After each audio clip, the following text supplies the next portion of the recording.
अस्सलामुअलैकुम नाजरीन, मैं हूँ रामीन सैयद और आप देख रहे हैं प्रोग्राम राज़ो नियाज़ ज़ोरिया मकबूल जान और ज़फ़र हिलाली के साथ। नाजरीन, पीटीआई का लॉन्ग मार्च अपनी मंजिल की जानिब रवा दवा है और इमरान खान ने कहा है कि वो इस्लामाबाद पहुंचकर अगली मूव का ऐलान करेंगे। आज सुबह से ही मुज़ाकिरात की खबरें गर्म थीं और ज़राए की जानिब से खबरें आ रही थी कि हुकूमत ने वज़ीर दाखिला की सरबराही में लॉन्ग मार्च से मुताल्लिक़ अमन व अमान कायम रखने और सियासी बातचीत के लिए 11 रुकनी कमेटी कायम की है, जिससे ये तासुर मिला कि शायद मामलात मुज़ाकिरात की तरफ चले जाएंगे। लेकिन इसके बाद हुकूमती ओहदेदारान की तरफ से प्रेस कॉन्फ्रेंसेस की गई हैं, जिसमें कुछ मुबैना कॉल ऑडियो सुनवाई गई हैं और ये तासुर दिया गया है कि आज़ादी मार्च फसाद पैदा कर सकता है और मुज़ाकिरात की कोई गुंजाइश नहीं है। इसके अलावा आलमी फ्रंट पर अहम मामला यह है कि भारतीय वज़ीर दिफा ने एक बार फिर हर्जा सराई की है और ये कहा है कि आज़ाद कश्मीर बशमूल गिलगित बल्तिस्तान को भारत का हिस्सा बनाया जाएगा। इन तमाम मामलात पर ही गुफ्तगू कर लेते हैं। और ये सबसे पहले अगर लॉन्ग मार्च की बात की जाए, आज का दिन बड़ा हैपनिंग रहा है। एक तरफ इमरान खान कंटेनर पर महाज संभाले हुए हैं, तो दूसरी जानिब हम देख रहे हैं कि वफाकी वज़रा ने प्रेस कॉन्फ्रेंसेस का मोर्चा संभाला हुआ है। मामलात कहाँ जा रहे हैं? देखिए, पहली बात तो ये है कि ये जो बनी है कमेटी, ये कमेटी जो है ये मुझे इंतहाई मुझसे कहते हैं मजाक की सूरत हाल लगती है। 77 के अंदर जुल्फ़िकार अली भुट्टो की और उसके बाद PNA की आपस के अंदर मुज़ाकरात हुए थे और दोनों ने अपने अपने हार्ड लाइनर्स को अलहदा कर दिया था। भुट्टो के साथ मौलाना कौसर नियाज़ी थे, क्योंकि ज़ाहिर बात है निज़ाम मुस्तफ़ा टाइप मूवमेंट चल रही थी, उन्होंने उनको रखा हुआ था। और साथ हफीज़ पीर ज़्यादा थे जो बहुत इंतहाई नरम खू किस्म के आदमी थे। खुद भुट्टो भी ज़ाहिर बात है इस तरह का आदमी नहीं था, वो बहुत डिप्लोमेटिक किस्म के आदमी थे। दूसरी तरफ से असगर खान को नहीं रखा गया था क्योंकि हार्ड लाइनर था। मौलाना मुफ्ती महमूद थे, प्रोफेसर गफूर अहमद थे और एक नवाबजान नसरुल्लाह थे। ये सारे के सारे जो थे हम्बल किस्म के लोग थे। लेकिन यहां पर हालत यह है कि सबसे अहम तरीन बात यह कि जो सबसे हार्ड लाइनर था, जो सबसे ज्यादा बातें करता था सनाउल्लाह, उसको उसके अंदर कमेटी का हेड लगा दिया गया। दूसरे नंबर पर नून लीग ने एक और खातून को शामिल किया है कि जो कि उससे ज्यादा बातें करती थी और उसको लगा दिया गया। मामला सारा यह है कि इस वक्त एक वॉर ऑफ नर्व्स चल रही है। अच्छा। और उस वॉर ऑफ नर्व्स के अंदर वो चाहते ये हैं कि कौन पीछे हटता है, किस तरीके से पीछे हटता है। दोनों का दिल भी चाहता है मुज़ाकरात हो जाएं, सिचुएशन कहीं निकल आए। अक्सर कहा जाता है कि ये इलेक्शन पे मुज़ाकरात नहीं। ओ भाई, 77 में तो इलेक्शन हुए सिर्फ 15 दिन हुए थे, उसके बावजूद भी आप मुज़ाकरात की मेज पे बैठे कि नहीं बैठे केस में। और फिर उसके बाद आप खड़े होके एक इतने बड़े लॉन्ग मार्च, और उसके बाद सबसे बड़ी बात है 152 सीट्स वाले बंदे को आप फितना कह रहे हैं। आप कह रहे हैं कि ये जनाब ये पाकिस्तान ने फसाद फैला, यानी आप एक पूरी की पूरी मेजॉरिटी ऑफ द पीपल को फसादी डिक्लेयर कर रहे हैं। आपका मतलब यह है कि वो जो लोग हैं, जो कि औरतें हैं, बच्चे हैं और इतने सारे लोग हैं, ये इनको साथ लेकर जो निकले हुए हैं, ये सारे के सारे फसादी हैं। पाकिस्तान में ये पहली दफा ऐसा हुआ है, मैं आपको सही बात बता रहा हूं। मैंने जितने मूवमेंट हमें निकला करते थे, ठीक है, औरतों के अलग छोटे छोटे जुलूस होते थे और वो जाया करती थी और वो अलग मुद्दतों निकला। हमने देखे औरतों के जुलूस निकले हैं, 77 में भी निकले, उसके बाद 74 में तो सिर्फ मर्दों के निकले थे, उसके बाद में जो आया था उसके बाद MRD के भी निकले, औरतों के अलग निकलते थे। लेकिन बहसियत एक फैमिली के एक पूरे के पूरे जिसमें बूढ़े कता कलामी की माजरत, इस वक्त हमें रहनुमा पीपल्स पार्टी कमर जमान कायरा साहब मौजूद हमारे इस वक्त ज्वाइन कर चुके हैं प्रोग्राम में। सर, बहुत शुक्रिया आपके वक्त का। और साहब आप जी कायरा साहब, मैं आज जो कमेटी अनाउंस की है आप इसमें सामने है, मैं भी बात कर रहा था कि 77 में जुल्फ़िकार अली भुट्टो साहब के जमाने में जब कमेटी अनाउंस की थी तो उस वक्त उन्होंने तमाम हार्डलाइनर्स को बाहर निकाल दिया था। खुद भुट्टो साहब थे, मौलाना कौसर नियाज़ी थे क्योंकि निज़ाम मुस्तफ़ा चल रही थी, और हफीज़ पीरज़ादा जैसा नरम खू आदमी था। दूसरे से भी उन्होंने असगर खान को, उन लोगों को निकाल दिया था। नवाबजान नसरुल्लाह थे, उसके बाद मुफ्ती महमूद थे और प्रोफेसर गफूर जैसे सारे नरम को, ताकि एक सीरियसनेस नजर आती थी। ये जो कमेटी अनाउंस की गई है जिसके साथ वज़ीर आज़म साहब कहते हैं कि हम चाहते हैं, उसमें जो सबसे हार्ड लाइनर था नवाबजान, उसको राना सुनार साहब, उसको लगा दिया गया। और दूसरी तरफ से पता नहीं क्या आता है, लेकिन उस्ताद मरियम औरंगजेब को लगा दिया गया है कि जो गुज़श्ता तकरीबन 15 दिनों से इसी तरह। तो क्या मतलब, कहने का मतलब यह है कि साढ़े रो ना ही सही है। और यह साहब, गुजारिश ये है कि जो कमेटी अनाउंस की गई है उस पर सारी जमातों की नुमाइंदगी मौजूद है। राना सनाउल्लाह साहब उसको हेड इसलिए कर रहे हैं कि ये लॉ एंड ऑर्डर से रिलेटेड कमेटी है, और राना सनाउल्लाह साहब की जबान जरा सख्त है और मरियम बीबी की जबान भी जरा सख्त है, इन दोनों जरा ज्यादा है।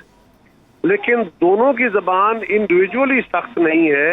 वो जिस तरह की गुफ्तगू खान साहब खुद फरमा रहे हैं या उनके साथी फरमा रहे हैं, उसके जवाब में क्या ख्याल है, आप मुझे थप्पड़ मार रहे हो तो मैं आपको फूल पेश करूंगा?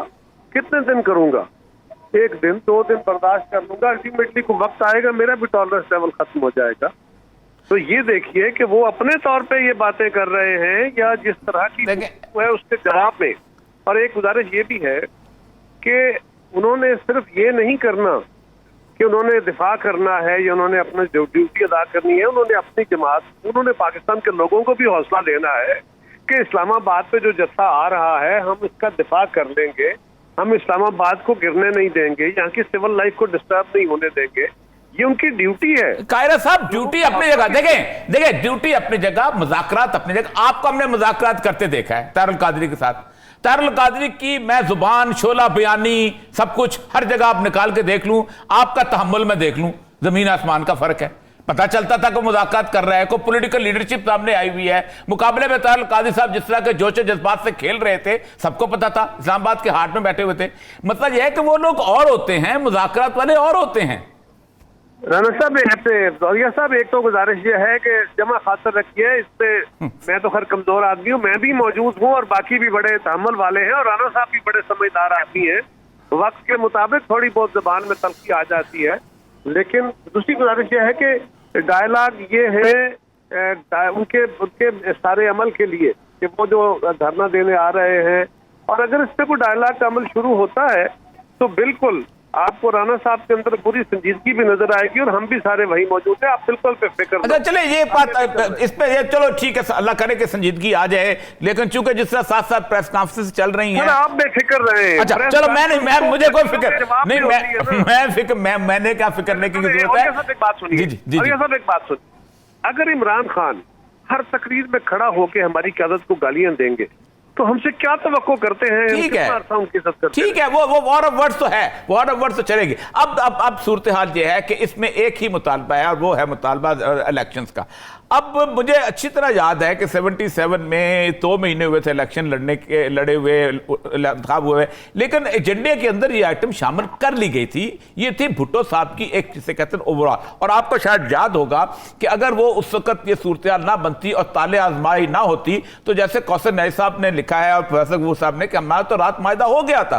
तो क्या आज भी इस मुल्क को इस क्राइसिस से निकालने के लिए कम अज कम एजेंडा आइटम के तौर पर इलेक्शन रखे जा सकते हैं? देखिए औरिया साहब, पहली गुजारिश है, मसला ये है कि जो 77 की आप तमसील दे रहे हैं वो कुछ दोनों सूरत हाल बहुत फर्क है। एक तो ये कि जो इलेक्शन हुआ था 77 में, उस इलेक्शन के सूरत हाल ही बहुत मुख्तलिफ थी और उससे पहले भुट्टो साहब के खिलाफ एक खास टारगेटेड कैंपेन थी जो अल्टीमेटली उनके कत्ल पे जाके मुंतज हुई थी। और उसमें आप भी जानते हैं, और आप उस वक्त माशाल्लाह बड़े नौजवान अफसर थे, आप नहीं, मैं स्टूडेंट था जी, स्टूडेंट थे, तो उसके पीछे क्या लोकल और आलमी सूरत हाल थी, वो छुपी हुई बातें नहीं। लेकिन उस सारे अमल में भी, उस कैंपेन के अंदर भी भुट्टो साहब ने ये मुतालबे जब तवील हुए, मुज़ाकरात तो मान लिए। हम क्या कह रहे हैं? हमने क्या खान साहब के साथ मुज़ाकरात से मुफर किया? हमने कहा बिल्कुल बातचीत करने को तैयार हैं, आइए बैठ के बात करते हैं। यही बात उनको अदालतों ने कही है, सुप्रीम कोर्ट ने कही है, हाई कोर्ट ने कही है, बाकी मीडिया के लोग भी कह रहे हैं। अब वो कहते हैं कि नहीं, पहले मेरा ये मुतालबा मानो, इलेक्शन की डेट अनाउंस करो, फिर बैठ के बात करो। किस बात की बात करनी है फिर उनसे? चाहे जाके जिससे इलेक्शन मिलता ले ले। अगर वो समझते हैं कि हालात खराब हो जाएंगे और आपका ये ख्याल है कि इस्लामाबाद फतह हो जाएगा और पाकिस्तान खुदा न खास्ता किसी मुश्किल सूरत हाल का शिकार हो जाएगा, तो कौन करने जा रहा है इसको? नहीं, कह रहे हैं कि खान साहब जो हालात खराब करने चल पड़े हैं, वो जत्था लेके निकले हैं, उनको आप नहीं कह रहे, उल्टा आप राना सनाउल्लाह को हमें कह रहे हैं। नहीं, देखिए कारी साहब, देखिए एडमिनिस्ट्रेशन में जो मैग्नेनिमिटी होती है ना, जो बड़ापन होता है, वो होता है हुकूमत के बड़ापन हुकूमत के जिम्मे होता है, किसी और के जिम्मे नहीं होता। बड़ापन ये नहीं होता कि आप तजिया कर रहे हो लोगों के सामने कि जनाब बड़े हालात मुल्क के खराब हो जाएंगे, खूनी इनकलाब आ सकता है, सूरत हाल हाथ से निकल सकती है। और जो निकालने जा रहा है उसको आप बेल आउट करें और हमें कहें कि जी आपकी जबान देखें, या तो देखें कायरा साहब, या तो वो आदमी अकेला कुछ 50-60 लोगों को लेकर निकला होता, या कुछ होता, एक बहुत बड़ा क्राउड है, वो आप सामने हैपनासिस में आ गया है, कुछ हो गया है, एक क्राउड है, गुज़श्ता 6 महीने के अंदर वो रेगुलरली गेन कर रहा है अपनी पॉपुलैरिटी, ये एक मसला तो है। अच्छा मुझे ये बताइए कि क्राउड अगर है तो क्या क्राउड के सामने हमें सरेंडर करना? ना, बिल्कुल सरेंडर नहीं करना। हमें देखिए क्राउड को हैंडल किया जाता है, क्राउड को सर। मेरी बात सुनिए, ठहर जाइए जरा। इसका मतलब है कि आज खान साहब क्राउड लेके आए, वो कहे आर्मी चीफ मेरी मर्जी का पॉइंट कर दो, इस चीफ जस्टिस को भी फारग करो, यहाँ पे कोई फलाना बंदा लगा दो, इस मुल्क के अंदर सदारती निजाम ले आओ, या मेरी बादशाह चलेगी, क्या मान लेंगे इस बात को? डेफिनेटली नहीं माने। मैं मसला है कि आप इस क्राउड को रोक लिया, आप नेगोशिएशन, आज अगर आप नेगोशिएशन टेबल पे बैठ जाए ना तो ये क्राउड आधा रुक जाएगा। कह रहा है कि मैं नेगोशिएट नहीं कर रहा, जो नहीं कर रहा उससे बात करें। और यह साहब पिछले 4 साल क्या है, 4.5 साल, मुझे आपसे सवाल करना है, उसका जवाब आपने जरूर देना है। जब हम हुकूमत में नहीं थे, खान साहब हुकूमत में आए, उस दिन हमने कहा कि खान साहब हम आपके साथ चलने को तैयार हैं, हम अपने केस भुगतेंगे, हम रैब को फारबाद के केस भुगतेंगे, हमारे खिलाफ जो हैं, लेकिन आए चार्टर ऑफ इकोनॉमी करते हैं, कदम बढ़ाएं, हम आपके साथ चलते हैं, मुल्क के मसाइल बड़े गंभीर है। किसने गालियां दी थी 4 साल जब हम हुकूमत में आए? हमने खान साहब को, एक मिनट ठहर जाइए, अब ठीक, हमने खान साहब को फिर दावत दी कि आइए जनाब, जो है आपने केसेस बना लिए, हम भुगत रहे हैं, भुगतते रहेंगे, आप हमें बुरा कहते रहिए, लेकिन आइए फिर मिलकर चलते हैं मुल्क के मसाइल का। फिर किसने गालियां दी? आज कौन दे रहा? नहीं देखे मुज़ाकरात से भाग रहा है। देखे ये तो खैर मैं तजिया करने लगूं तो बहुत लंबी बात हो जाएगी। तजिया नहीं, मैं सवाल सिर्फ पूछ रहा हूं कि 4 साल गुजर गए, उस 4 साल के अंदर जो कुछ हुआ उसका लंबी चौड़ी एक कहानी है, उस लंबी चौड़ी में सामने भी लोग हैं, पसे पर्दा भी लोग हैं, सब मौजूद है। आप किसी वक्त उस कहानी को छेड़िए और मुझे जरूर छेड़ेंगे, जरूर छेड़ेंगे। मैंने बहुत दफा छेड़ी, लेकिन असल मसला है इस वक्त सिचुएशन ये है सर कि एक चार्ज क्राउड है, उस चार्ज क्राउड के वो एक तरफ मार्च कर रहा है। देखिए एक छोटे लेवल पे भी, डिस्ट्रिक्ट लेवल पे भी होना तो होता यह है कि उसको डिफ्यूज किया जाता है। कैसे डिफ्यूज किया जाता है? उस आदमी को कहीं बात में लगाया जाता है, कहीं किसी कोई ना कोई रास्ता निकाला जाता है, कहीं तो बैठ जाए भाई। तो ये चीज हो ये रहा है कि दोनों तरफ है कि मैं आपसे कुछ 7वीं दफा ये पूछ रहा हूँ कि हम कब भाग रहे हैं? ठीक है, लेकिन हम मशरूत मुज़ाकरात नहीं करेंगे और रोकेंगे इनको। अगर ये उस तरह ताकत के दौर पे आएंगे तो नहीं करेंगे। ठीक है, नहीं मैं मानता हूं, कम अज कम मेरी एक बात करने को तैयार है। देखिए मेरी एक सच्ची बात है, इस मुल्क के अवाम जो इतने जाहिल नहीं है, अगर कभी दोनों तरफ से फायरबंदी में से एक आदमी अगर खामोश हो जाए ना, मुझे इतना पता है कि लोग उस आदमी को अप्रिशिएट जरूर करते हैं और करते रहे हैं। खुदारा एक मेहरबानी करें, जो पिछले 10 हम उसको भी कहते हैं, गालियां दे रहा, उसे कहना खामोश, उसे भी क्या, उसे तो हम 1000 दफा कहते हैं सर, उसे तो हम 1000 दफा कहते हैं कि भाई सुना, आप मुझे ही कहे जा रहे हैं। नहीं मैं तो आप तो मेरे सामने है, वो अगर उनका बताएगा तो हम उसको भी यही कहेंगे। मैं तो सिर्फ ये कह रहा हूँ, नहीं कह रहे वरिया साहब, सारी गुफ्तगू आप भी जानते हैं, आप बड़े माहिर आदमी हैं और मैं भी थोड़ा बहुत तालिब इल्म हूं, थोड़ा जानता हूँ, लेकिन ये गुफ्तगू जो हो रही है, इसकी जो एंगलिंग है, जो इसके जमाने निकलते हैं, वो सब आप सर कोई एंगलिंग नहीं, मैं कतन कोई एंगलिंग, मैंने एक पूरी अल्फाज में गुफ्तगू हो रही है, मैंने एक पूरी सिचुएशन आपके सामने रखी कि इस तरह की सूरत-ए-हाल होती है। तो मैंने भी हजूर वाला, मैंने भी कोई हिंदुस्तान की सूरत-ए-हाल तो नहीं रखी ना, मैंने भी करंट सूरत-ए-हाल आपके सामने रखी है, हकायक आपके सामने बयान किया। ठीक है, इसका मतलब ये है कि अगर खुदा ना खास्ता मुज़ाकरात नहीं होते तो हम आप चाह रहे हैं कि एक हेड ऑन कोलिजन हो जाए, इमरान खान भी यही चाह रहा है, तो लेट इट हैपन। मैं नहीं चाह रहा, मेरी हुकूमत नहीं चाह रही, इमरान खान चाह रहा है। चलो ठीक, अगर इमरान खान चार्ज करके लेके आ रहा है, वो चाह रहा है, तो आप मेरे पे डाल रहे हैं। नहीं, आप पे नहीं डाल सर, मैं आपको बताऊं कि अगर वो आपको थ्रेट कर रहे हैं तो मैं उस थ्रेट में आ जाऊं। कायरा साहब मैं कम अज कम 9 साल एज ए डिप्टी कमिश्नर ये चीजें हैंडल करता रहा हूं, मुझे पता है कैसे नीचे हो रहा जाता है, कैसे मिजाज नीचे रखा जाता है। सुन लीजिए जी, गौरिया साहब, आप 9 साल डीसीशिप करके आए हैं, मैं 29 साल इस मुल्क के अंदर फील्ड पॉलिटिक्स कर रहा हूं। आप लोगों को डंडे मार के रोकते रहे हैं, मैं वो डंडे सर, मैंने डंडे भी खाए हुए ना, मसला यह नहीं है, मुझे ये भी फिलॉसफी पता है सर, हमने डंडे भी खाए हुए ना, हमने पाकिस्तान के, मेरी सुनिए और यह सब सुनिए, आप पाकिस्तान के सीनियर वाइसेस में आपका जज्बा दुरुस्त है, किस वक्त मुल्क के हालात अच्छे नहीं है, बिल्कुल ठीक, तलखी बढ़ रही है, टेंशन बढ़ रही है, इस वक्त इदारों की तरफ से भी जो रवैया आया है, जो गाली गलौज का माहौल बना है, उससे तलखी से नुकसान होगा, ये बिल्कुल दुरुस्त है और ये फिक्र होनी चाहिए। लेकिन जो ये सारा कुछ कर रहा है और किसी इस्लाह की तरफ नहीं आ रहा, ना वो अदालत की बात मान रहा है, ना आपकी मान रहा है, ना फौज की मान रहा है, ना हमारी मान रहा है, ना तरला मान रहा है, उसको क्या करें? सर इसका तो हल तो फिर यही है कि कोई ना कोई रास्ता तो फिर रास्ते खत्म नहीं हुआ फिर करते। आपको पता है ना, चलो फिर अल्लाह आपको खैर ये भी पता है औरिया साहब बतौर डीसी कि जब कोई बिल्कुल बात नहीं मानता तो उसका इलाज क्या हो, जानते हैं ना? वो फिर बहुत बड़ा वही मैं तो कहना 100 फिर तो मैंने उसके ऊपर पूरा तज्जिया बता दिया है, रियासत की सियासत कितनी ताकत होती है, कहाँ क्या बनती है। जी हाँ, अगर फर्ज करें औरिया साहब आपका खदशा निकल आता है कि हेड ऑन हो जाता है तो कौन जिम्मेदार?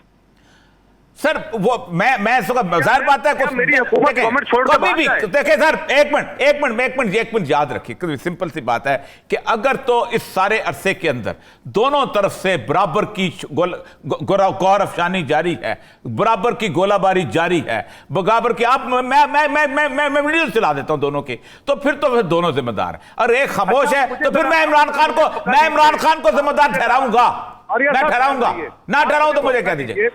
मेरी गुजारिश सुनिए, आप मौका दीजिए मुझे, आप चलाइए अपनी स्टोरी, आप अपनी फुटेज चलाइए, मैं भी आपको फुटेज चला के सुन लीजिए, मैं भी आपको फुटेज चला के दिखाता हूं और पूरे पिछले 6 महीने की चला के दिखाता हूं। मैं आपको खान साहब की गुफ्तगू, उनकी जमात की गुफ्तगू भी सुनाता हूं और अब अपोजिशन की तरफ से वजीर आजम से लेकर नीचे तक आपसे कोई गिला नहीं, आपसे कोई गिला, आपकी पार्टी से भी कोई गिला नहीं, आपसे भी, आपकी पार्टी से भी कोई गिला नहीं। सुन लीजिए, अगर हमारे किसी एक फर्द बशमूल राना सनाउल्लाह, अगर किसी एक शख्स ने भी खुद अपने तौर पे इनिशिएट की हो कोई गलत तल्ख गुफ्तगू तो मैं जिम्मेदार ठहरूंगा और नीचे बैठ जाऊंगा। चले अल्लाह खैर करे। कायरा साहब मैं जवाब देने का हक नहीं है क्या? कायरा साहब मैं आपको और आपकी पार्टी की जो सीजन्ड पॉलिटिक्स है ना, मैं उसकी वजह से सच्ची बात यह है कि आई अप्रिशिएट, अल्लाह करा करे कि ये सेन आवाज चले, अल्लाह करे कि ये सेन आवाज चले।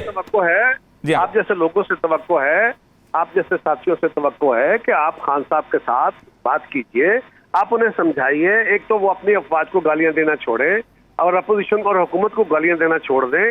हाँ, अपने वो बहुत बड़े आदमी हैं, वो बहुत अना वाले हैं, वो बहुत असूल वाले हैं, वो सब वो तो खुदा न खास्ता वो किसी देवता की तरह के हैं, लिहाजा उनको एक तरफ रख लेते हैं, उनकी जमात के तो लोग बैठ जाएं, आप बैठ के बात कर, लेकिन बात बराबरी की सतह पे होगी। ठीक, ये तो होगा, ये तो होना भी यही चाहिए, होना भी चाहिए। बहुत बहुत शुक्रिया, बहुत कायरा साहब, बहुत बहुत शुक्रिया आपकी बहुत बहुत मेहरबानी।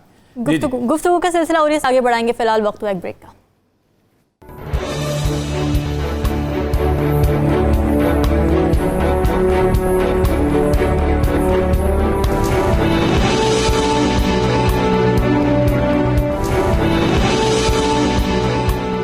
वेलकम बैक नाजरीन। तो बात हो रही थी पीटीआई के लॉन्ग मार्च की और मुज़ाकिराती कमेटी की, और हिलाली साहब लग यूँ रहा है कि जैसे अब इमरान खान और पीटीआई की जगह पीडीएम ने ले ली है, यू टर्न पर यू टर्न लिए जा रहे हैं। पहले मरीम औरंगज़ेब ने फरमाया कि हम इनसे मुज़ाकिरात नहीं करेंगे, उसके बाद साथ ही उन्होंने ये कह दिया था कि हम मुज़ाकिरात कर सकते हैं, दरवाजे हमेशा खुले होते हैं मुज़ाकिरात की सियासत में। अभी कमर ज़मान कायरा भी हमारे साथ मौजूद थे और उन्होंने भी ये कहा कि मुज़ाकिरात हो सकते हैं आराम से। अब क्या तबसरा करेंगे इस पर?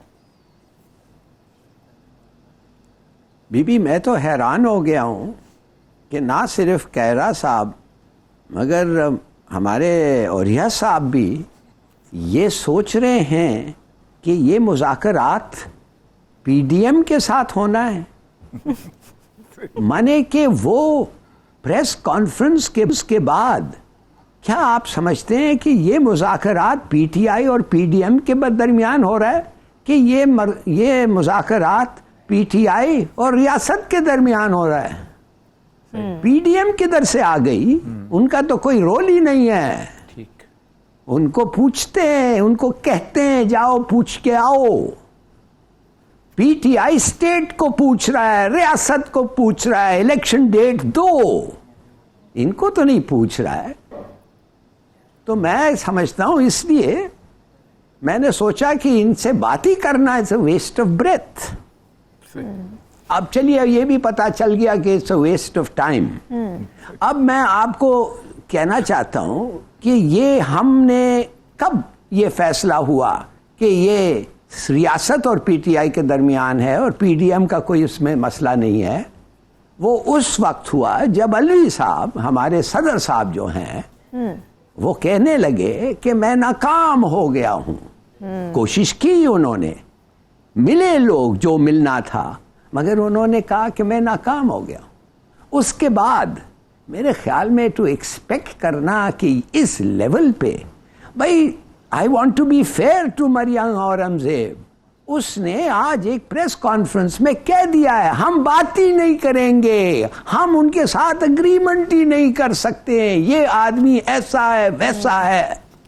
तो मैं ये जानना चाहता था कि इसका हमने कैसे टॉपिक रखा कि पीडीएम और इनके दरमियान कुछ मामला होगा, जब प्रेस कॉन्फ्रेंस में उस मरियम औरंगजेब ने जाके कहा कि इनका तो कोई रोल ही नहीं है।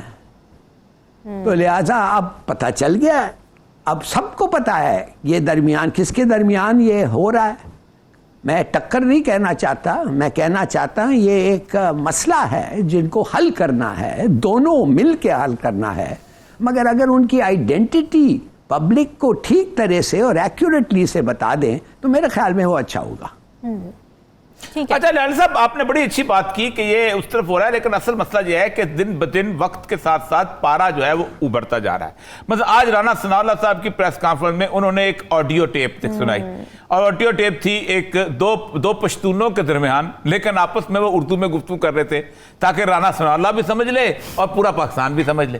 तो इस तरह के जो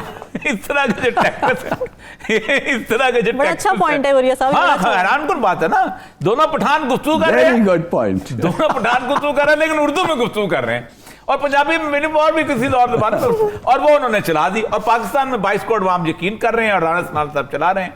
मसला सारा ये है कि साहब इस वक्त जो कुछ हो रहा है ये दोनों तरफ, इमरान खान तो चलो एक क्राउड साथ लेके चल रहा है, वो एक जा रहा है, अभी तक तो उसने कोई तोड़ फोड़ नहीं की, किसी जगह कुछ नहीं हुआ, आगे पहुंच रहा है, जब इस्लामाबाद पहुंचेगा तो देखा जाएगा। लेकिन इस दौरान उसके अंदर लोगों को फितना कहना, लोगों को जलील करना, लोगों को यानी कहना कि आप उस क्राउड को चार्ज तो आप कर रहे हैं, यानी एक एडमिनिस्ट्रेटर तो उसका काम होता है किसी न किसी तरह सिचुएशन को डिफ्यूज किया जाए। आप पीडीएम नहीं हैं, आप रियासत की एक अथॉरिटी हैं, आप एक एडमिनिस्ट्रेटर हैं, आप लॉ एंड ऑर्डर के जिम्मेदार हैं। अगर 4 बंदे किसी जगह मारे जाते हैं तो उसका जिम्मेदारी सेक्रेटरी इंटीरियर पे भी होगी और मिनिस्टर ऑफ इंटीरियर पे भी होगी, वो निकल नहीं सकता, और अगर उसने इश्तियाल दिलाया है तो उसके अंदर बराबर का जिम्मेदार होगा। इसीलिए हम लाल साहब कल से भी यही कह रहे हैं। अच्छा, आपने जो पॉइंट दिया, अब मैं आपसे सिर्फ ये पूछना चाहता हूं, जाहिर बात है आप सारे हेलो फेयर पे बहुत अरसा रहे हैं, कि at the end of the day वो क्या काकड़ फार्मूला तो नहीं चलेगा कि उसकी आप एक्सपेक्ट कर रहे हैं, क्योंकि आप तो काकड़ साहब के जमाने में थे। नहीं, काकड़ का फॉर्मूला इसलिए नहीं हो सकता है कि it is not a fight between the president and the prime minister, उनका कोई बात नहीं है। ठीक, ये तो फाइट है between and one of the two, और वो जो है वो खुद रेफरी नहीं बन सकता उस फाइट में। मैं आपको एक बताना सिर्फ चाहता हूं कि ये चाहते हैं लड़ाई हो, प्लीज अंडरस्टैंड। आप खुद मुझे बताएं, आप समझते हैं कि ऐसे माहौल में at any time with Imran Khan और इसकी पॉपुलैरिटी एक तरफ और ये पीडीएम दूसरे तरफ कभी भी इलेक्शंस हो, आप समझते हैं कि ये बचेंगे? नहीं, मैं तो समझता हूं कि 2/3 या 4/5 की मेजॉरिटी क्या पता ना ले जाएं। और इमरान खान अब शुरू होना चाहता है सिंध में, ठीक, उधर देखिए उसको कितना क्या रिएक्शन होगा सिंध में। तो मैं समझता हूं कि वो चाहते हैं कि ये लड़े, और जब भी इसलिए कि व्हाट इज एट स्टेक। देखिए, ये नहीं है कि एक स्टेक के एक आदमी जो मिनिस्टर है वो मिनिस्टर नहीं रहेगा। मेरे ख्याल में ये जान इज एट स्टेक। मिसाल के तौर पे एक एग्जाम्पल ले लें सारा सनाउल्लाह का। भाई मॉडल टाउन का अगर उस पर ठीक तरीके से इंसाफ हो, क्या सेंटेंस हो सकता है? बिल्कुल ठीक। अकम्प्लिस माने कि मैनस्लॉटर, क्या सेंटेंस हो सकता है? उम्र कैद, इट कुड बी एनीथिंग। मैं नहीं कहता हूं कि आई वांट दैट, मैं सिर्फ ये कह रहा हूं कि कुछ लोग समझते हैं कि इतनी नेग्लिजेंस थी कि इट अमाउंटेड टू मैनस्लॉटर। ठीक, तो मैं आपसे पूछना चाहता हूं व्हाट इज एट स्टेक? एक का प्राइम मिनिस्टरशिप और 20 साल कैद। माने माफ करिए, हमारे प्राइम मिनिस्टर साहब के खिलाफ जो केस था जो डिस्पेल हो गया है, और वो पता नहीं है वो नैब जिस तरीके से उसके कानून तकसीम हुए हैं वो इस वक्त सुप्रीम कोर्ट में है और या जा रहा है। अगर सुप्रीम कोर्ट ने नैब को कहा है कि एविडेंस को डिस्ट्रॉय मत करो, एविडेंस को रखो। इसका मतलब ये नहीं है कि हमारा फैसला तुम्हारे हक में आ रहा है। हमारा फैसला सुप्रीम कोर्ट ने इंडिकेट किया है कि कुछ भी हो सकता है, कि रिस्टोर करो नैब को पुराने कवानीन के साथ। तो मैं ये समझता हूं कि a lot is at stake. वे नहीं चाहते कि इमरान खान एक तरफ जी असल मसला ये है, असल नहीं आपने बड़ा जबरदस्त कहा है कि इस वक्त सूरत दिया, लेकिन असल मसला ये है, आप मुझे ये बताइए जो इस वक्त सिचुएशन बलूचिस्तान की है, जो इस वक्त सिचुएशन केपीके के अंदर शुमाली इलाका जात की है, जो आपका इस वक्त इंडियन बॉर्डर आ गया, इंशाल्लाह उसको करेंगे, इंडियन बॉर्डर के ऊपर जिस तरह की सूरत हाल है और जो इस वक्त चार्ज माहौल है, क्या कोई एडवेंचर पाकिस्तान की फलाह और बहबूद के लिए हो सकता है? कतन नहीं किसी तौर पर भी। और वो कल आपको याद है कि मैंने पूरी स्ट्रेंथ आपके खोल के बता दी थी कि ये आपकी टोटल स्ट्रेंथ है। और जिस तरह का क्राउड यहां से जा रहा है, जिस तरह के लोग यहां से जा रहे हैं, उसमें 1 साल का बच्चा भी है, उसमें 15 साल के नौजवान भी हैं, उसमें 80 साल के बूढ़े भी हैं, उसमें औरतें भी हैं, सब हैं। इनके ऊपर ना आप फायर खोल सकते हो, इनके ऊपर ना आप पानी की गन चला सकते हो, इनके ऊपर ना आंसू गैस चला सकते हो। इसे अगर चलाएंगे तो इतना बड़ा जिसे कहते हैं कैटास्ट्रॉफी बन जाएगी। 19 करोड़ मोबाइल आपके हाथ में हैं, लोगों के हाथ में एक जगह पे वो फैल जाएंगे। आप क्या करना चाहते हो? 1-2 दिन गुजर गए, 24 घंटे बहुत होते हैं किसी जगह पे किसी एडमिनिस्ट्रेशन को हिलाने के लिए कि ये क्या हो रहा है तूफान। कहते आओ, यानी इनवाइट करें, आओ। हालत जंग में हमेशा पॉपुलर लीडरशिप को आगे रखा जाता है। चर्चिल को जो आप देखें कि चर्चिल को सेकंड वर्ल्ड वॉर के अंदर पॉपुलर, हालांकि उसके खिलाफ एक फिजा बन चुकी हुई थी, लेकिन रखा गया क्योंकि इतना पॉपुलर वो था, इतना शानदार, वो लोगों को गरमाता था, लोग गरमाता था, उन्होंने जंग जीत ली। हमेशा पॉपुलर लीडरशिप को आगे रखा जाए ताकि मसाइल हल हो। मसाइल तो सच्ची बात मैं बताऊं आपको कि पाकिस्तान में किसी सियासतदान ने काम वाम कोई नहीं करना होता, ब्यूरोक्रेसी कर रही होती है नीचे, ऊपर वो सियासतदान जो है वो सिर्फ दस्तखत। हमें भी पता है, हमने उम्र गुजारी है इन लोगों के साथ। इनको बस एक डिक्टेशन देनी आती है, ये कर लो, वो कर लो, ये ठेका, वो ठेका, फला फला, ब्यूरोक्रेसी का। लेकिन अवाम के अंदर जो जिसे कहते हैं इत्मीनान पैदा करना, अवाम के अंदर अवाम को अपने पीछे चलाना, यानी एक आदमी के कहने के ऊपर अगर अवाम जो है रात को घरों को वापस चले जाती है, निकली हुई अवाम, इससे बड़ा आदमी क्या हो सकता है? कोई एक आपको चाहिए होता है। तो इसका मतलब यह है कि आपको इस वक्त फौरी इलेक्शन चलाने चाहिए ताकि मुल्क के अंदर एक अमन और अमान की फिजा बने और आपकी भी इज्जत बने, अदारों की भी इज्जत बने। आपकी इज्जत वही दे सकता है कि जो अवाम में पॉपुलर है, जो अवाम में पॉपुलर नहीं वो आपकी बदनामी लेके आएगा। बिल्कुल ऐसी, और हुकूमत को चाहिए कि अपना अपर हैंड रखे और मामलात को सुलझाने में जो किरदार है वो अदा करे। वापस आएंगे एक ब्रेक के बाद।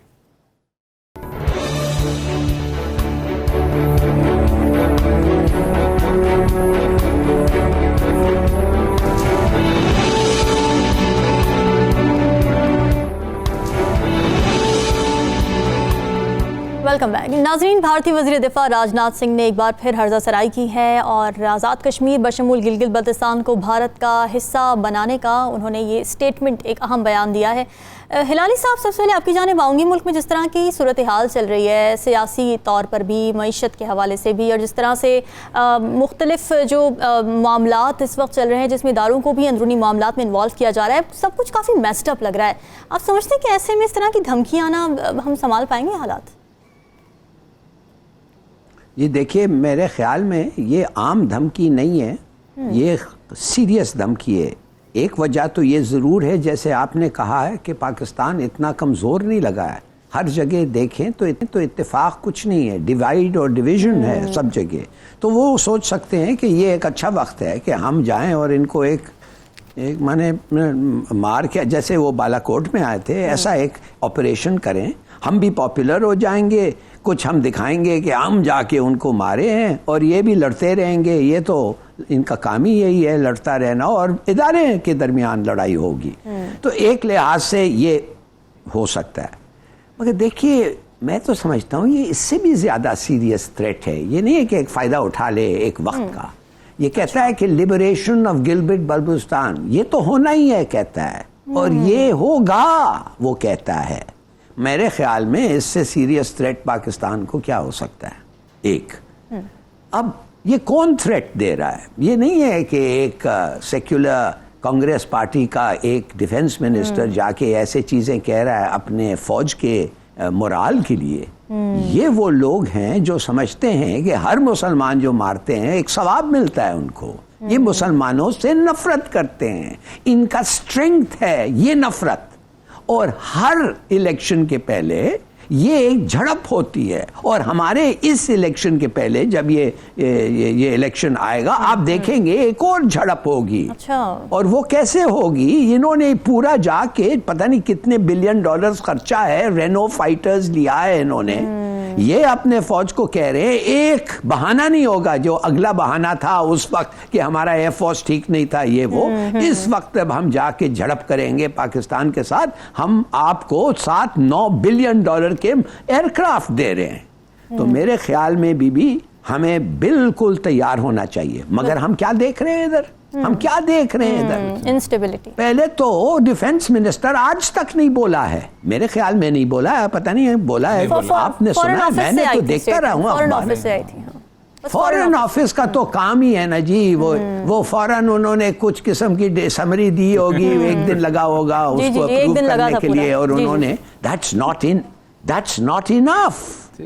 आप फॉरेन ऑफिस एक डायरेक्टर जनरल कर रहा है, खुदा के लिए यार डिफेंस मिनिस्टर किधर है? वो तो प्रेस कॉन्फ्रेंसेस इमरान खान को गलियों में मसरूफ है, वो अपना काम तो करें। प्राइम मिनिस्टर को कहना चाहिए कि ये इतना सीरियस है कि हालांकि उनका डिफेंस मिनिस्टर ने ये बात किया है, मैं उसको बताना चाहता हूं कि हम हर चीज और हर फैसिलिटी हमारे पास जो वेपन है इस्तेमाल करेंगे अपने आप को डिफेंड करने के लिए।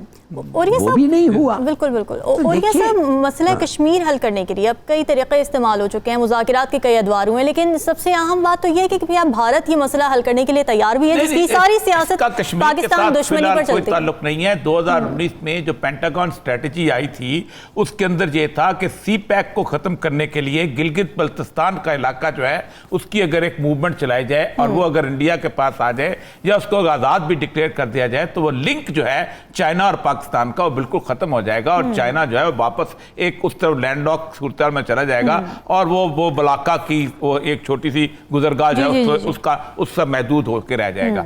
तो ये 3-4 साल से इसका प्लान बहुत तफसील अरसे से बनाया गया था। इसीलिए आपको याद होगा कि लद्दाख की जो वार हुई है, जिसको बाद में उन्होंने ताशकंद में जाके उसको तय किया था जाके रूस के साथ, जिसमें 1000 किलोमीटर भी उन्होंने ले लिया था, तो अंदाजा हो गया था अमेरिका को कि हमने जो क्वाड बनाया है ये चलने वाला नहीं है। अब इंडिया पाकिस्तान की लड़ाई किसी ना किसी तरीके से कर लेगा, और बेहतरीन मौका जैसे लाली साहब ने कहा है कि हम चूंकि आपस में लड़ रहे हैं, हमारा डिफेंस मिनिस्टर जो है वो इमरान खान को गाली देने में लगा हुआ है, उसको बिल्कुल अंदाजा नहीं। ऐसे के अंदर अगर वो किसी तौर पे किसी किस्म की कोई एक्सरसाइज करते हैं, कोई एडवेंचर करते हैं, तो हम तो पूरी कौम तैयार ही नहीं होगी।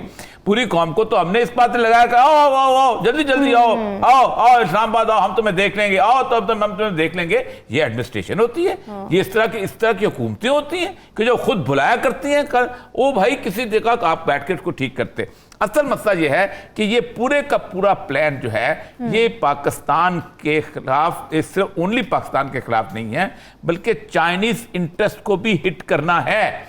अब सोमवार को राष्ट्रीय साहब जा रहे हैं वहां पर चीन, देखना यह है कि ये जो सऊदी अरब का विजिट उन्होंने किया है और मोहम्मद बिन सलमान ने जिस वक्त जो एक लाइन ली है, क्या उसके बाद कोई हम शिफ्ट कर रहे हैं पॉलिसी, नहीं कर रहे, कहां जा रहे हैं, कैसे कर रहे हैं। लेकिन ये जो राजनाथ का बयान है इसके पीछे एक ताज़ा तरीन हिस्ट्री है। अच्छा। और वो ताज़ा तरीन हिस्ट्री जो है वो बताती है कि वो एडवेंचर करना चाहते हैं, और वो साहब ने यही कहा कि उन्होंने अब वो पुराने तैयारे व्यारे नहीं रह गए। तो हम कह रहे थे कि हमारे पास राफेल हमें लेके दो, अब तो उन्होंने ले लिए, फलान लेके दो उन्होंने ले लिए। वो कह रहे थे कि अब क्या करेंगे, क्या हम अभी नंदन दोबारा पकड़वाएंगे या हम यहाँ से फायदा उठाएंगे। ये है सिचुएशन। बिल्कुल बिल्कुल। एडवेंचर की आप बात करें, हिलाली साहब की तरफ बढ़ूंगी। हिलाली साहब, भारत आज़ाद कश्मीर और गिलगित बल्तिस्तान पर नजर रखे हुए, लेकिन अगर भारत के अपने अंदरूनी हालात देखें तो मगरबी बंगाल है, छत्तीसगढ़ है, बिहार है, झारखंड है, जहां पर हालात इतने अच्छे नहीं हैं और सब जगहों पर ही आज़ादी की तहरीकें चल रही हैं। तो क्या ऐसे वक्त में भारत कोई एडवेंचर अफोर्ड कर सकता है?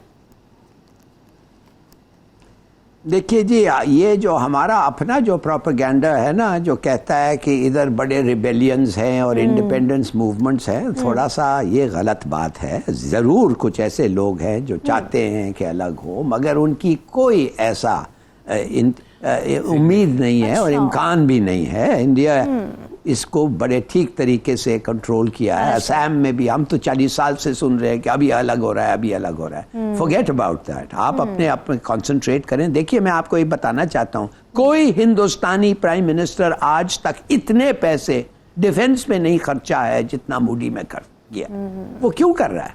सोचिए तो सही। वो तो अगर वो होता तो और चीजों पे खर्चा और उसको इलेक्टोरल डिविडेंड्स मिलते हैं। मगर सबसे बड़ा एडिटोरियल डिविडेंड्स उस आदमी को, एक हिंदू फैनेटिक को जो मुसलमानों के खिलाफ है, उसको उस वक्त मिलेगा जब पाकिस्तान में एक झड़प में शिकस्त हो। तो इसलिए उसने इतने पैसे खर्चे हैं और इसलिए मैं समझता हूं कि इस्तेमाल करेगा तो हमें तैयार होना चाहिए। और ये साहब, आप क्या समझते हैं, पाकिस्तान तो बार बार भारत को मुज़ाकरात की दावत देता है, लेकिन भारत मुज़ाकरात की तरफ नहीं आता, क्या वजह? देखिए, मसला सारा यह है ना कि गुज़श्ता तकरीबन 15 साल से 1925 में जो एक तस्वर आया था ना, हमारा था 2 कौमी नजरिए का, उनका था 1 कौमी नजरिए का। और वो 1925 में जब राजा राम मोहन राय की उसके अंदर से शुद्धि और संगठन में से ये लोग निकले हैं, गोलवारकर और सावरकर, तो उन्होंने कहा था कि ये बरसगीर पाक हिंद जो है ये देवताओं की सरजमीन है, इसमें मुसलमान नापाक हैं, मलीच हैं, इनसे हमने इनको पाक करना है। और उसके बाद उन्होंने 1925 में जब ये बनाई थी हिंदुत्वा की जो तंजीम थी, जिसे राष्ट्र सेवक सिंह कहते हैं, नागपुर के अंदर, और पहली दफ़ा हिंदू मुस्लिम फसाद हुए थे, तो उन्होंने 75 साल मेहनत की है। 1982 में उन्होंने पॉलिटिकल विंग बनाया था बीजेपी, जिसको 2 सीटें मिली थी। उसके बाद हुआ यह था कि वहां पर बाबरी मस्जिद जब इसका इंसिडेंट हुआ है और उन्होंने जब हेट्रेड बिल्टअप की है, तो अगले साल जो इलेक्शन हुए हैं 85 से 6 में, उसके अंदर वो मुकम्मल तौर पे अपना कोलिशन गवर्नमेंट में आ गए। फिर उसके बाद वाजपेयी की गवर्नमेंट के बाद अब तो वो 2/3 मेजोरिटी लिए हुए हैं। अब तो वो किसी भी वक्त इंडिया का कॉन्स्टिट्यूशन जो है वो चेंज करने के काबिल है, उसको सेकुलर से टोटली हिंदू कॉन्स्टिट्यूशन बना सकते हैं। लेकिन वो अभी इस पे तो नहीं लगे हुए, लेकिन उसके बावजूद भी 375 जो लेके आए हैं, ये इस वक्त वो उनके लिए बात राजा साहब की ठीक है कि पाकिस्तान की एक लड़ाई में थोड़ी बहुत भी फतह जो है वो वहां पर एक ऐसा फरवर क्रिएट करेगी, वोट का बैंक क्रिएट करेगी मोदी के लिए, और मुसलमानों की जिंदगी मजीद दोबर करेगी, मुसलमानों की जिंदगी वह मजीद खराब करेगी। ये है असल सिचुएशन। और उन्होंने चार्ज किया 20, देखिए 15 या 16% मुसलमान हैं पूरे इंडिया के अंदर, अगरचे को 22 करोड़ हैं, लेकिन 15% के मुकाबले में उन्होंने जो 70-75% हिंदू का इकट्ठा किया हुआ है, और एक नारे पे इकट्ठा किया हुआ है कि वहां सेकुलर वॉइस आती को नहीं, जो आती है उसको वो कह देते हैं कि ये तो हमारी कौम के साथ गद्दार है, इसको तो हम देख लेंगे, और उसके साथ जो हशर करते हैं। कांग्रेस जैसी पार्टी जो है वो जीरो होकर रह गई है। तो और ये सब आप क्या कोई जंग होती देख रहे हैं, खुदा ना खास्ता? मुझे तो लगता है कि थोड़ा बहुत एडवेंचर तो हो जाएगा। अच्छा। उसकी 2-3 वजह। एक तो अमेरिकन भी चाहते होंगे कि पाकिस्तान जो है कम से कम और कुछ नहीं तो हमारी से परों के नीचे आ जाए और हम उसको संभालें किसी तरीके से। इंडियंस भी चाहते होंगे कि हम अमेरिकन को भी कुछ करके दिखाएं कि हमने चाइनीज के इंटरेस्ट को यहाँ पे हिट किया है और हमने होने नहीं दिया। कुछ ना कुछ मुझे लगता यह है कि ये मार्च के करीब कोई ना कोई सूरत हाल जो है, और हमारे हालात भी चूंकि इस तरह के हैं, पॉलिटिकल टर्माइल भी इस तरह का है। आप खुद देखें ना, जब पॉलिटिकल टर्माइल था तो उन्होंने बाज आए थे, वो तो इस पाकिस्तान में पॉलिटिकल टर्माइल उठाया उन्होंने। बिल्कुल, पॉलिटिकल टर्मोइल का हमेशा ही मुखालिफिन की जानिब से फ़ायदा उठाया जाता है, तो ज़रूरत इस बात की है कि इस बारे में सोचा जाए और मिल बैठकर मुत्तहद होकर मुल्क के बारे में, अवाम के बारे में सोचा जाए। डिस्कशन आपने सुनी नाज़रीन, अब तक के लिए इतना ही, हमें दीजिए इजाज़त। अल्लाह हाफ़िज़।